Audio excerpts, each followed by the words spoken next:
Good afternoon. Welcome to the January 30th, 2024 Oklahoma City Economic Development Trust meeting. I'll now call the meeting to order. Item 2 on the agenda are the minutes from the January 5th, 2024 Trust meeting. Does anyone have any questions or comments on the minutes? If not, we can take a motion.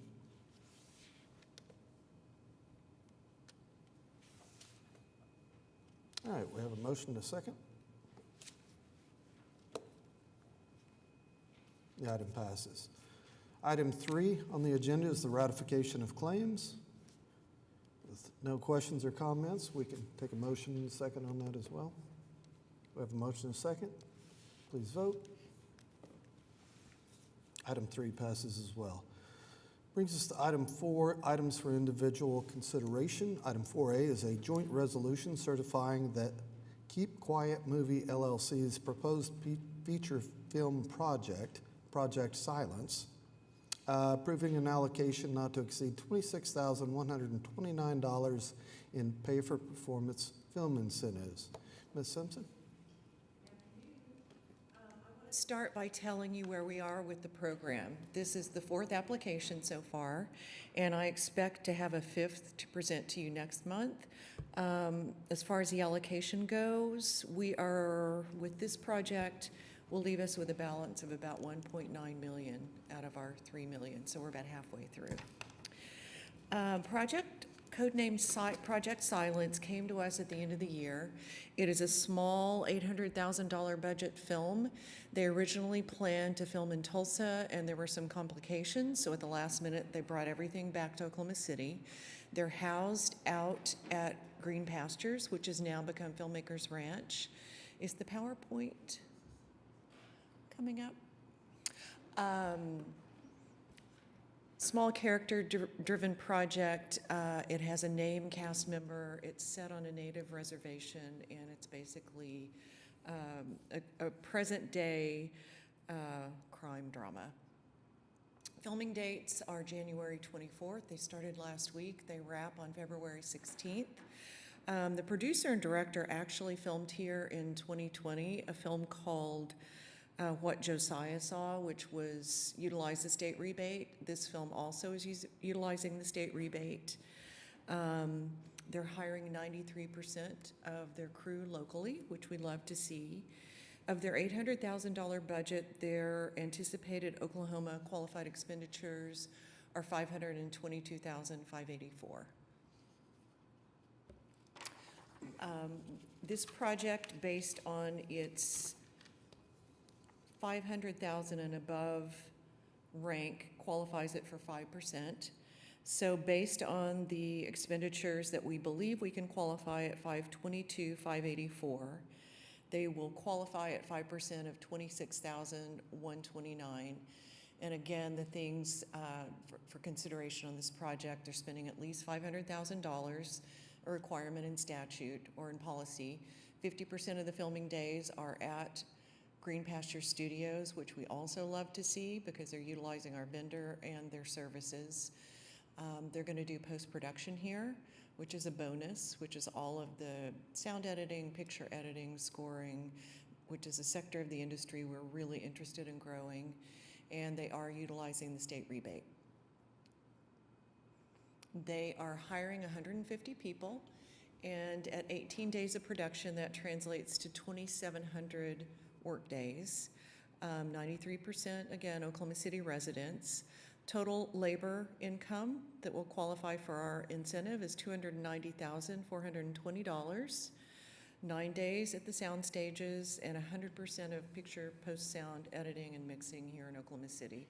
This is helping grow really quality jobs here, the post-production aspect. This really just breaks down similar information. One other thing to point out, 90% of the vendors are Oklahoma City vendors within Oklahoma City limits with an eye toward diversity hires. And 93% of the tech talent is local. The total economic output, and these numbers come to us after putting it through the modeler that we created at the Greater Oklahoma City Chamber in the research department. The total impact of this project will be $1.5 million for Oklahoma City. Jobs supported, direct and indirect, are 165, and labor income, 520,893. To reiterate, qualifying expenditures, 522,584. Of that, taxable expenditures are 95,937, and below the line salary and per diem, 275,676. Does anybody have any questions? Any questions for Ms. Simpson? Yes. Jill, so far, have you spread the wealth of incentives across different entities? Which entities? All the ones that have come thus far have gone to different entities. It's not to one or two. Oh, yeah, Yes. absolutely. Please. Project Dirt Road, as we know, utilized Prairie Surf. This project is utilizing Green Pastures and Apex Post. The film that I'll present to you in March, hopefully, will be using All Suite, which is another small production house. So it's across the board. That's something that I've been really happy about. We're hitting a lot of different metrics as far as diversity, size of budget, genres. I mean, one of them is Boiling Point Media, which is digital animation, and they're doing that in-house. So, All right. No further questions or comments. We can take a motion on the item. A motion, a second. The item passes. thank you. Thank you. Brings us to item 4B, resolution approving Oklahoma Industry Authority's sale of Site F of the 577 acres property. Mr. Sudol. Thank you, Mr. Chairman. Having Sarah go ahead and pull up kind of a map here, and I'm going to talk briefly about 4B and 4C. But this is, as you recall, part of the agreement between the Oklahoma Industries Authority and the Economic Development Trust was that any of these 577 proposals come forward to this body for approval of the general terms. The actual sales agreement goes and gets approved by OIA, and then funds, come back to OCDT. So what we're looking at here is Site F, which is kind of the lower southwest corner of the site. As a reminder, we've previously done Site E and Site I, and then item 4C is for a portion of Site H. So just kind of we've done the northwest corner, we're doing the far south portion of it, so we still have quite a bit to develop in the middle. On 4B is for Site F. That's 76.73 acres. The purchase price would be $16.7 million. As a reminder, the Economic Development Trust gets a quarter of that back, so we'll receive about $4.2 million from this sale. This project is for a hyperscale data center, and I did want to make a couple comments about that.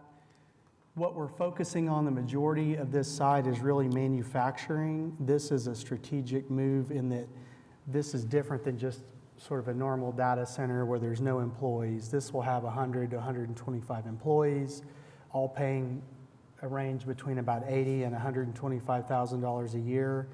The capital investment on this will probably be somewhere around $1 billion for just the building. It's different than a warehouse. It has to be highly secured, climate controlled, and it could end up being a CapEx of upwards of $3 billion depending on the build out. These are for very large types of users like your Facebook, your Microsoft, those Google, those types of users. One of the strategic reasons we're looking at this is, if you'll recall, this site, there's a lot of infrastructure work, utility work, et cetera, and we've tackled some of the water and sewer things with ARPA. This project will help us pay for probably 40% of the OG&E electrical costs to the site because they'll be such a big user. So it's really something that, we get a nice chunk of change out of it. It's basically $5 a square foot for really probably our farthest away, least valuable site, farthest away from the amenities, et cetera. But it'll help set the stage for reducing some costs for the other future prospects we might have here. If this one and also the next item, which is just a revision to a previous item we've seen, and I'll talk about that when we come to that item, but the proceeds we've received so far, plus this, these two items today would bring us to about $9.3 million received back already. The initial investment this trust made in this site was about 12.3. So to kind of put that in perspective, this would be about a third of the acreage that has been sold here, of the usable acreage, and we've already recovered over 75% of our investment. So we're on pace. If we keep up just this same pace, we would double our investment. So it's going very, very well, and this is really through kind of a tough economic period too. So hopefully the goal is these prices keep increasing on this land, and it just, we get a quarter of what we can sell this for. So that's 4B, and I'll give you a little bit more detail on 4C when we get to that item. All right, any questions or comments on 4B? All right, we can take a motion in a second. We have a motion and a second, please vote. The item passes. Item 4C is a resolution approving the revised terms of Oklahoma Industry Authority's sale of Site H of the 577 acres property. Mr. Sudol. Okay, so this is one we've revised a couple times before, and I'm hoping this is the last one. As we've gone through the due diligence period on this, this is for the project with OnQ it's not a regular OnQ, it's more of a truck servicing amenity for this site. This site will obviously have a lot of trucks and things on it. As they went through this, looking at some of the turning radiuses and things on trucks, they decided they wanted to add some additional acreage. So that's really what this revision is, taking this up to a total of 7.34 acres. It's a new purchase price that's larger of $3.4 million, which means our share of that will be to $849,750. So this is one that's been reconfigured a couple of times, why we've amended this a couple times, and I hope this is the last amendment on it. All right, if there are no questions or comments, we can take a motion. We have a motion and a second. And the item passes. Brings us to item 4D, Economic Development Agreement with the Community Enhancement Corporation for assistance in development financing not to exceed $1.25 million in support of Phase 1 of the Creston Park Neighborhood Affordable Housing Project. Mr. Sudol. Thank you, Mr. Chairman. So this one is the Economic Development Agreement. The allocation of this was approved by council back in April of 22, and this body approved it back in August of 22. So it's been a little while getting this worked out, but just as a reminder, this is a multi-phase project, but this incentive applies to Phase 1. And Phase 1, this again will have some of the covenants in the agreement that it's for 60% AMI, and it's for the construction of 170 new family units. And I believe Cassie from the Housing Authority is here if there are any questions about the project, but this is really just the contract from these previous allocations.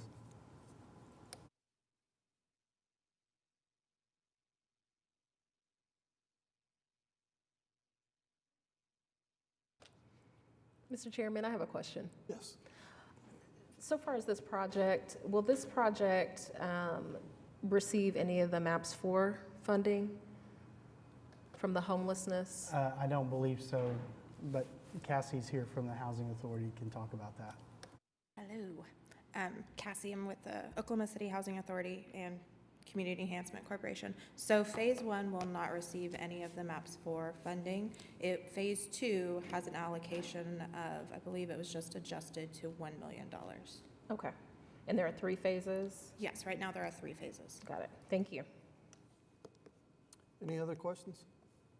If not, we can take a motion. We have a motion and a second. The item passes. Item 4E is a resolution waiving the trust's right to terminate the Job Creation Incentive Economic Development Agreement with Booz Allen Hamilton. Mr. Sudol. Thank you, Mr. Chairman. So this is an amendment essentially to our economic development agreement. This was entered into back in June of 2019, and part of this was, they were going to bring 130 new jobs, about $800,000 of CapEx. In these economic development agreements, we generally have kind of an interim target. So if someone has a total number of jobs they're targeting, we usually have an interim target roughly about 2 years out. Well, that happened for this project during COVID. So they have hit the 50 job interim target, but it was a little bit after COVID in 2021. So we're recommending we basically waive that one requirement. All the other terms and conditions of the economic development agreement are still in effect. They've actually, I believe, added more than the 50 jobs, I believe, and there's still other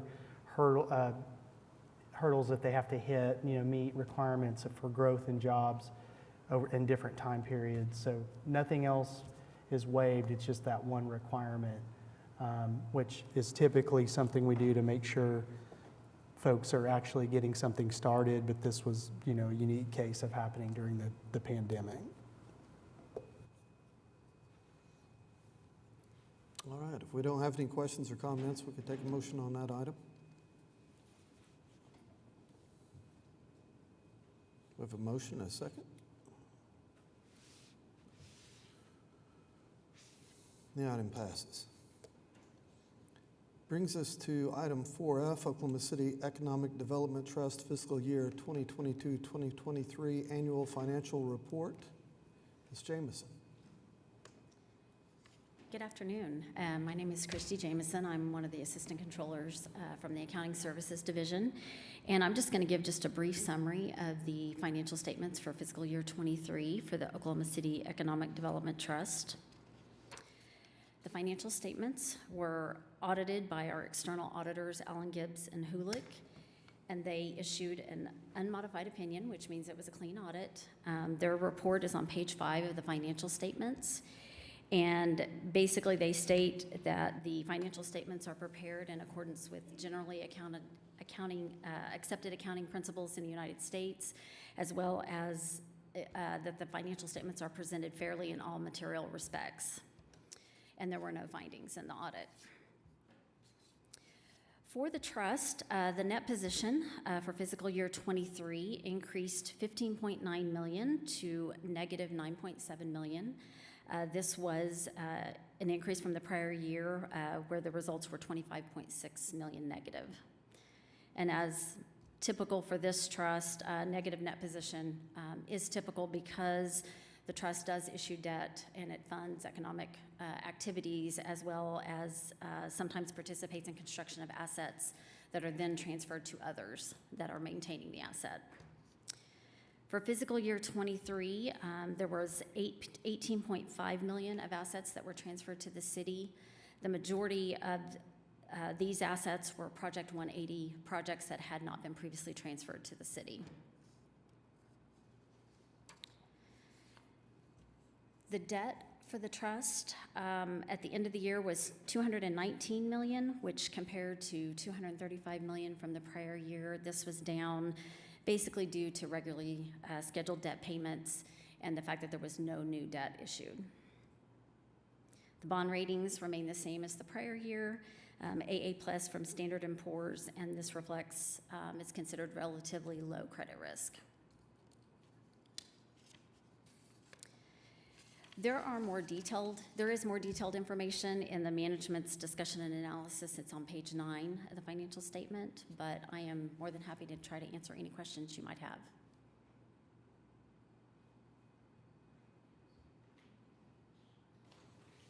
All right, if we don't have any questions, we'll take a motion to receive.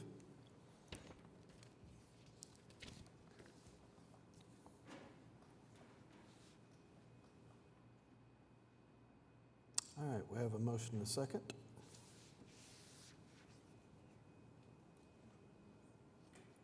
And the item passes, was received, I guess.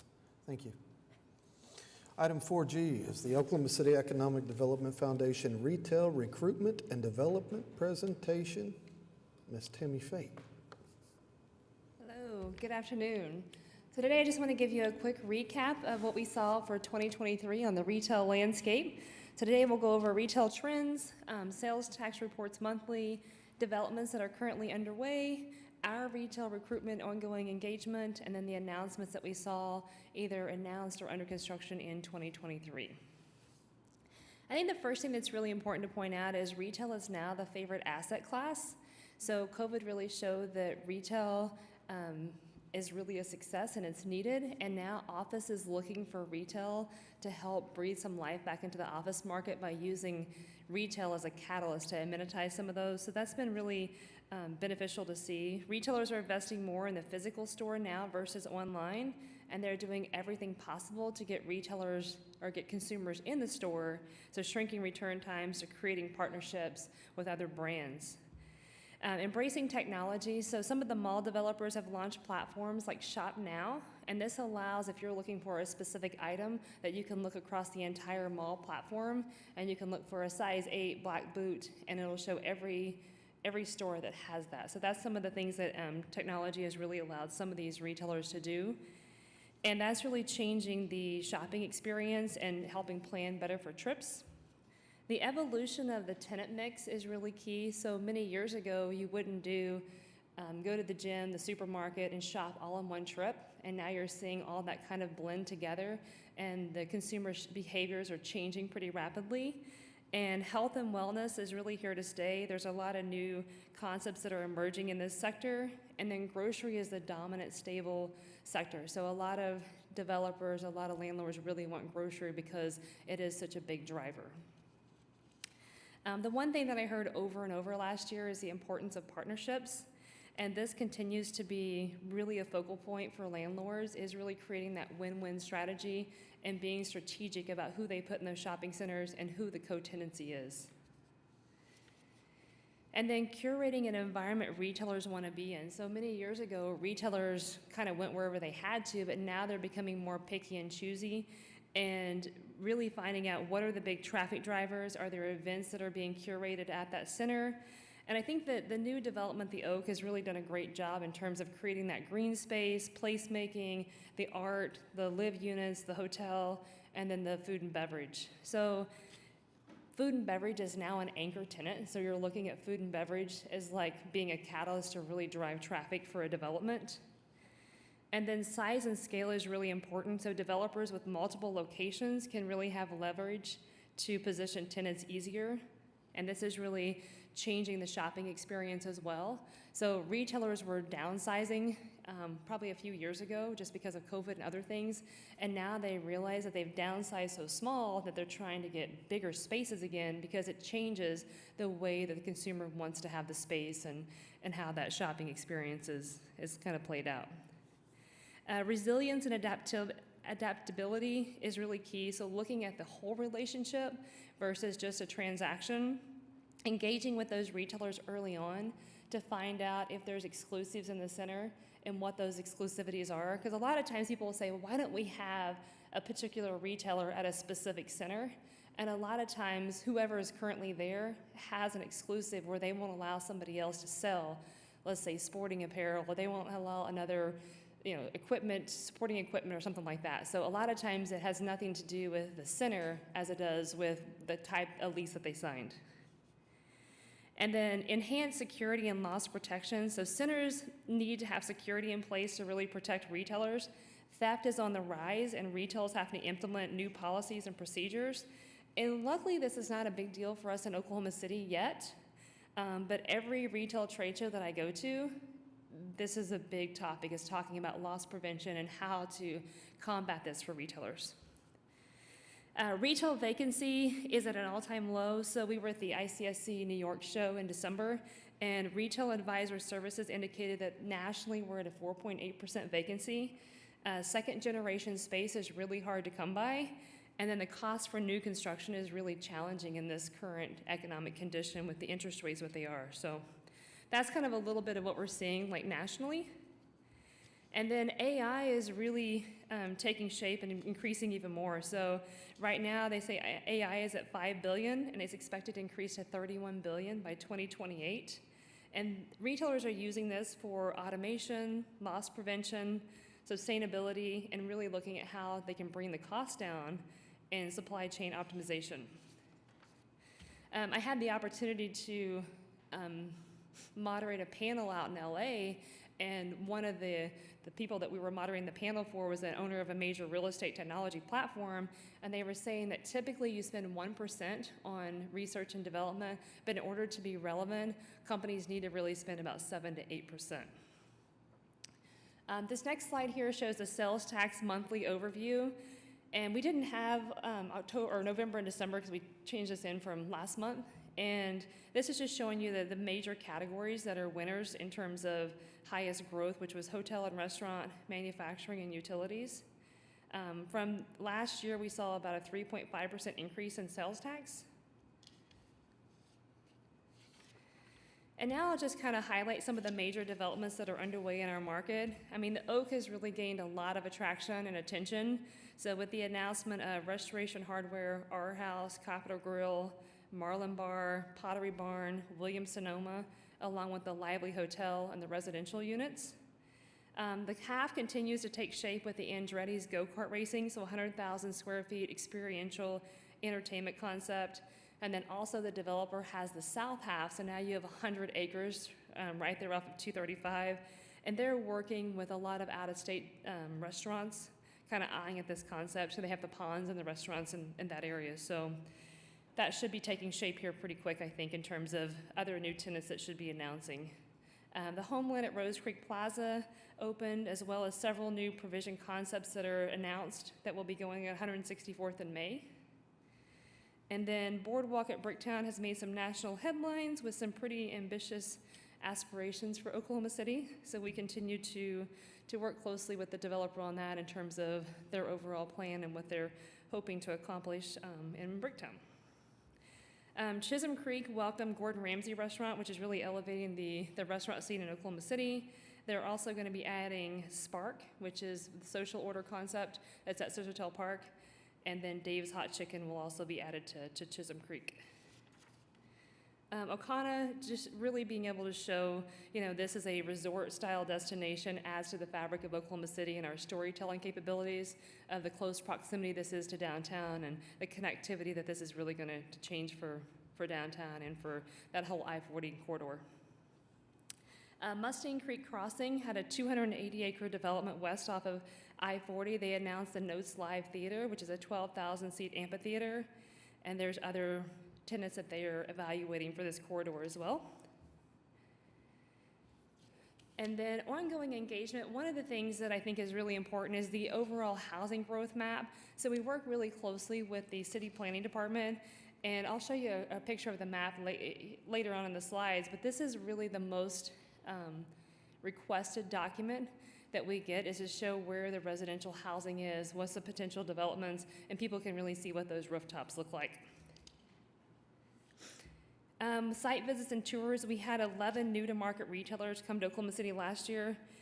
Anything from national chains to multifamily to senior housing developers that were first time in the market. And we work really closely with the commercial retail districts, had a lot of involvement with the Asian district as well as the Adventure district on really growing and elevating some of the things that are happening in these corridors. We support the Independent Shopkeepers Association with what they do with the holiday pop-up shops, and then ongoing some of their efforts to work with the local retailers throughout the year. And then nationally, every opportunity that we can to showcase Oklahoma City on a national level. So that's involved in ICSC, ULI. We go to the Entertainment Experience Evolution Conference, a grocery conference. So really just trying to make sure that Oklahoma City is showcased in the best light and talking about the growth that's happening in our market. So the next slide shows you the housing growth map.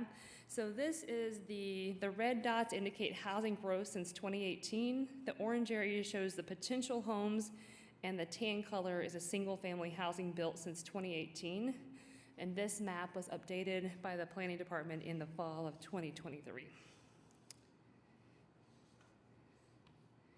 So as I mentioned, here are some of the different outreach groups that we were really involved in. So I leave tomorrow for ICSC Red River, and then next week we're at the entertainment conference. So ICSC is still the major leader in terms of recruitment and having that face-to-face opportunity to meet with developers and retailers and showcase our brand.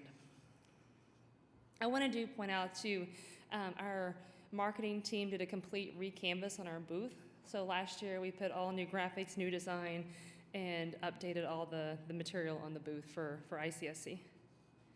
Here's a quick rundown of the metrics that we really have been able to track, which would be active projects that we have in the pipeline, and then new contacts that we've made, local retail engagement, so working with property owners to mall owners to developers and really kind of keeping that relationship open. We attended 13 different retail-specific trade shows and then hosted 3 events. Here's a quick rundown of the announcements that were either announced or under construction for 2023. And then I think it's really important to talk about Kroger a little bit too. So Kroger has our distribution facility here in Oklahoma City, and we continue to curate this relationship and stay involved with them. And one thing I think it's really interesting to show is that we outpace the Dallas store in terms of delivery, which I think is huge considering our population compared to Dallas. So our hope is to continue to foster this relationship, and hopefully Kroger will look at Oklahoma City for brick and mortar locations. So, and with that, I'm happy to take any questions.